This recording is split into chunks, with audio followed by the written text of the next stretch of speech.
Yung natawag natin, crankshaft pulley.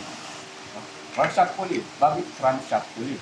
Kasi dito lahat naka-attach yung mga peripherals natin. Like yung alternator natin, yung kung may aircon ka, yung compressor, yung kung meron kang power steering, yan. So dito nakatas lahat yung mga ano natin, mga belt, no? Excluding yung ating timing belt. Kasi yung timing belt, ito naman ay nakatas sa ating camshaft gear. Okay. So after this, meron tayong water pump, no? Ang purpose ng water pump is to circulate the water, no, inside our engine, no, through our radiator. Para pag hindi maiwas natin dito yung pag-overheat ng ating engine. Kaya purpose ko is to circulate the coolant or the water inside our engine block or ang ating radiator. At ito naman yung ating oil strainer. Ang oil strainer ay ang function nito is to strain. Pangalan ko lang is strainer, no? Strain niya yung mga oil na nandun sa ilalim sa ating oil pan, no? Sinasala niya ito papasok sa ating oil pump. No? Ang oil pump naman, ang trabaho nito ay para magbomba ng langis, no, mula sa ating oil pan, no? Itataas niya, no, papasok sa strainer, tapos pupunta ito sa ating pump, and then ang gagawin naman ng ating oil filter, pagsalaan siya. So yung hindi nasalaan ng ating strainer, yung mas mapilong dumi, no, na galing sa ating oil, ay papasok dito sa ating ito as oil filter. Ang oil filter naman, pagkatapos na pumasok yung langis, lalabas sa isang part ng ating oil filter, mapunta sa mga tributaries ng ating engine, no? Like yung ating crankshaft, no? Yung ating mga pistons, no? So meron silang mga butas-butas doon na pinapasukan ng mga langis natin. Okay. So dito naman, ito yung tinatawag natin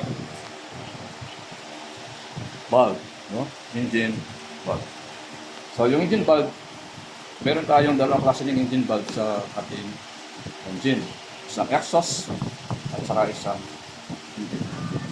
Magkaiba sila ng sukat. Commonly kasi, kung ang piston mo ay 4, tapos meron kang dalawang valve, yun na tawag natin, meron siyang isang exhaust at saka meron siyang isang intake. Pag naman ang iyong makina is 12 valve, meron tayong dalawang intake at isang exhaust. At pag ang motor na, ang ating kotse naman o sasakyan is meron na tawag nating 16 valve, sa isang piston, meron siyang 4 na engine valve. Dalawang exhaust at dalawang intake. So, ito naman ang kanyang part. Ito ay spring, no? So, valve spring. Engine valve spring. At meron tayong engine valve cap. Nakapatong ito rito, nakapasok sa kanya. Tapos, meron tayong block, no? Engine valve block. Ang panghuli sa parte nito, hinahanap ko, hindi ko alam kung nasaan na. Nasaan na kaya? Wala. Nawala yung ating engine valve seal, no? Dapat mo ito, ang engine valve seal kapag ito nagka-problema, yung langis sa ating engine valve, engine block, aakyat sa ating engine valve. Dapat pagmumulan niya na lang mausok na sasakyan. Okay, ito naman ang ating piston. Yung sa taas, sayang piston, no?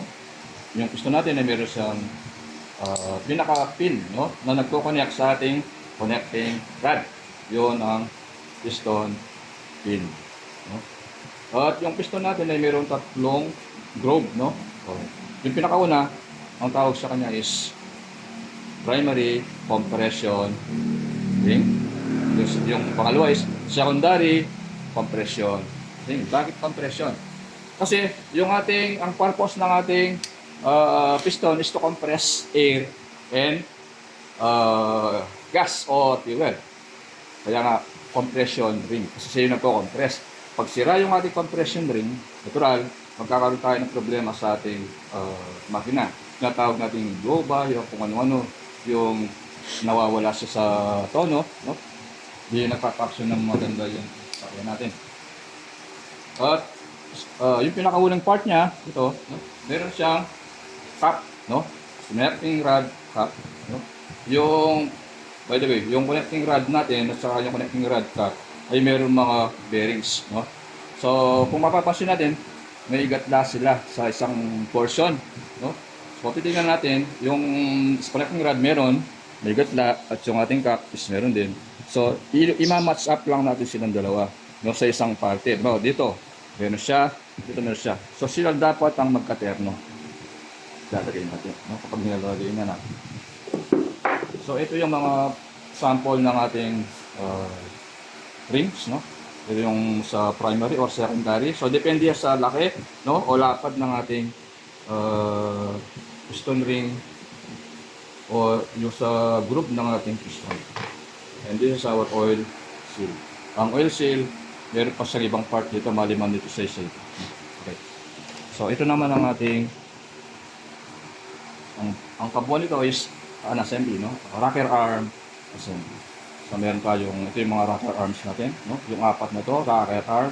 At yung pahaba na to, ay yung pinaka-shafting niya. O rocker arm shafting o rocker arm shaft. Okay.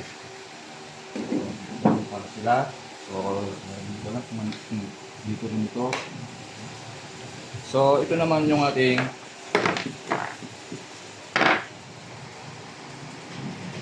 cylinder head. Ang cylinder head gasket, no? Kapag ito, nakalagay ito sa gitna, no? Between the main block or engine block and the cylinder head, no? Pag ito nasira, bawa, nasira ito, usually yung mga nasisira, yung mga gilid-gilid niya, no? Nagsasanib yung tubig at saka yung langis. Kaya kung saan makikita mo sa radiator natin, kulay putik, no? Ibig sabihin nun, busted na yung ating cylinder head. Right. So, nawala na yung liver dito. Kung kaya nalagay. Ito, matanggal, bala na si sir. Okay. Ito naman yung ating cap ng ating crankshaft. So, nandito ito. Unahin muna natin itong mga cap. No? So, ito yung ating this is our crankshaft. Ang crankshaft natin, o tinatawag natin sigunyan, no? Sa layman term na mga Pinoy. Sigunyan. So, ito yung pinaka. No? Pinaka. Mabigat sa lahat ng shafting dito. No? Ito yung kung saan nakalagay yung ating piston rings. No? Ito nakatouch yung ating connecting rod, no? Dito sa kanyang mga journals, no? Sa taas. At yung gitna naman na to, dito natin nilalagay ito sa block natin, sa main block natin. Saan nakalagay yung ating mga crankshaft.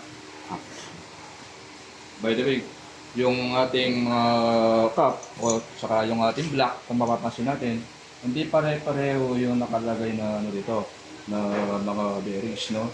Yung nasa gitna, medyo makapal kasi meron siya tinatawag nating side thrust washer, no? Ang purpose ng side thrust washer na to, no, is to prevent the unnecessary movement of our crankshaft. This one, nasa gitna, no? Commonly, nasa gitna siya, no? Dito nakatas yung ating side thrust washer, no? Na kung saan sa gitna niya ay yung ating mga bearings, no? Kung bilang na 1, 2, 3, 4, 5, usually nasa pangatlong Nakakat siya. No? Hindi siya, wala siya rito, wala siya rito. Nasa. And these are the ito. Sorry. So, dapat ito ang and ito yung ating crankshaft, no? Kung mapapansin natin, iba-iba yung ano niya, no? Yung merong naka-side, no? Ito yung mga kung saan natin nilalagay yung bilang natin 1 2 3 4, no? Yan. Magkaka-partner sila. No? Partner ito, partner 'yan. Dito naka-attach yung ating connecting rod, no? Nakalagay yung connecting rod dito na kung saan nandun yung ating piston. Okay. So, ito naman yung ating gear. Crankshaft gear. No? Crankshaft gear. And our crankshaft ball. Ito, dito lang to. Nasa likuran dito. Yung ating exhaust manifold. Ang exhaust manifold natin. At ang ating intake manifold, kung mapapansin natin, hindi sila pareho. Yung isa ay made from steel or iron or basta bakal. And the other one is pundido, no? Pundido na aluminum. So bakit ganito siya? Bakit hindi na lang parehong bakal? No? Kasi usually kaya ginagawa nila itong aluminum na para mas magaan siya at saka yung ating fuel is mas mabilis siyang pumunta, no? From our source like our tank or yung kung saan nanggaling yung ating fuel, madali siyang pumasok papunta sa ating carburetor. Yes, carburetor. Ito ng carburetor ko. Bakit? Bakit nga ba? Okay. So ito ay ang common na ano natin dito is yung ibang, dahil sa ibang ano to, ibang klase ng intake manifold, meron siyang naka-attach na thermostat, no? Na yung karamihan naman ay hindi mo siya makikita rito, no? Pero yung iba nandito, no? So ito naman, dito nakapatong yung ating okay. At sa intake natin, meron tayong makikitang mas malaking hose, no? Okay, kung wala man ang hose, mas malaki siya na vacuum, no? So yung pinakamalaki na yun, dito naka-attach yung ating booster, no? Yung ating brake booster. Hindi ko matanggal. Hindi ko matanggalin. Pero mas malaki siyang vacuum. Papakita ko lang, no? Yan, diba? Malaki siyang vacuum. Okay? So hindi siya katulad nito. Dito, no? Ito mga medyo mas maliit. Ito yung mga vacuum, no? Usually, no? Hangin ang hindi mapasok dito vacuum, no? Ito yung hinihigop niya yung hangin, no? Hinihigop, halimbawa, itong ating brake booster, hinihigop niya yung hangin from our brake system, no? Yung pag nagpapreno ka, no? Ito yung support ng ating brake system para malambot yung pagpreno. Para mas maganda yung pag-apak natin ng ating preno. Kasi kung sira yung ating brake booster, no? Kunwari ito sira yung ating system dito, no? Pag nagpreno ka, matigas yung pagpreno mo, matigas. At saka hindi agad kumakagat yung preno, at didiinan mo pa yung pagpreno, no? Okay. So ito naman yung ating flywheel. Ang flywheel ay nandun sa pinakalikuran ng ating engine block, no? So dito naka-attach yung ating matawag na clutch disc or clutch disc. At yung ating natawag natin itong pressure plate. So ito ay clutch plate. Ito ay pressure plate. So, may tendency na masira itong mga ganito, no? Napuputol sa katagalan, no? Kalumaan ng o dahil sa maling paraan ng pagka-clutch.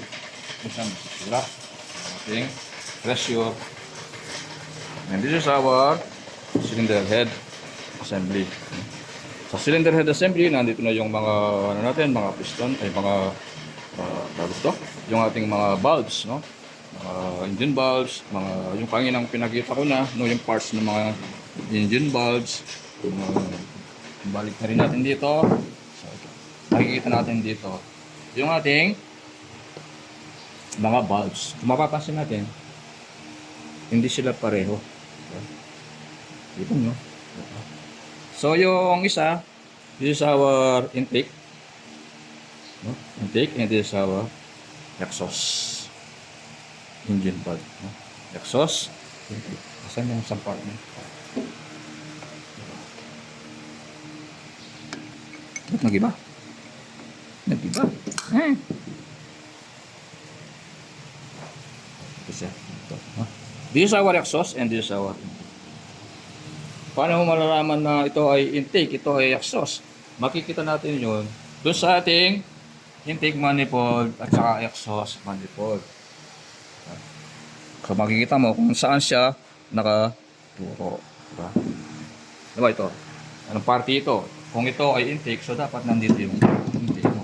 Kung ito ay exhaust, nandito yung exhaust mo. Saan yun? Ito. Ito natin. So kung makikita mo siya, makikita mo. Parehas sila ng ano rito. Parehas. Isa. Kaya kung kakanda natin na kung saan malapit yung exhaust, nandun din yung kanyang exhaust. No? Ito naman. At yung ano ito, no, between this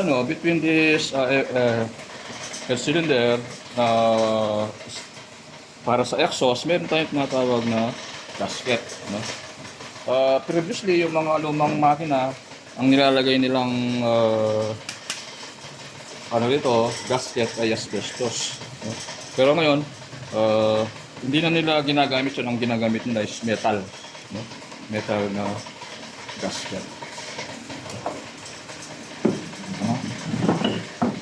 Yun, baka galit. So ito, dito ito. Yung sanang forma niya. Dito lang yun. Ay, asan ba yung ano yun? Ito. Asan yung wala? Ito. Ito siya. Tapos siya. Kasi, hindi sila. Ano kasi ito? Siyang cover. So ngayon makikita mo yung mga bagong kotse, yung ganito nila, no? Meron imbis na meron besides sa ganito, meron pa silang cover dito sa kasi may nita. So kailangan nila ng cover. So ito naman ang ating fuel pump. Ang fuel pump natin, three-way flow siya, no? Then time na tawag na intake, outtake, and our return. No? So pag sinabing intake, so ay galing ito sa sa fuel tank. No? Para hindi ka maligaw, no, kung di mo alam kung galing sa fuel tank o saan galing, makikita mo naman ito, yung between fuel tank and this fuel pump, meron tayong natawag na fuel filter. No? So lahat ng sasakyan merong fuel filter.